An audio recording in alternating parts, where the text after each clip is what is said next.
Primeramente, buenas tardes a todos. Me llamo Padre Ramon de Cepeda. Soy miembro de Misioneros Marianos de la Santa Cruz. I am a member of the Marian Missionaries of the Holy Cross.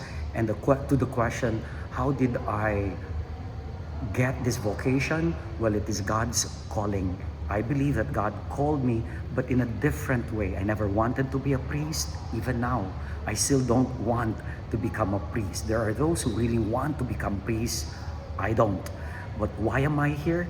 I feel that this is where God called me, where my life can make a difference. In the theology, in the Bible, grace is built on nature. God will use you as you are. So God used me as I am and looked at me with all my sinfulness, and He still chose me to be His priest. So I am here part of the Marian Missionaries of the Holy Cross.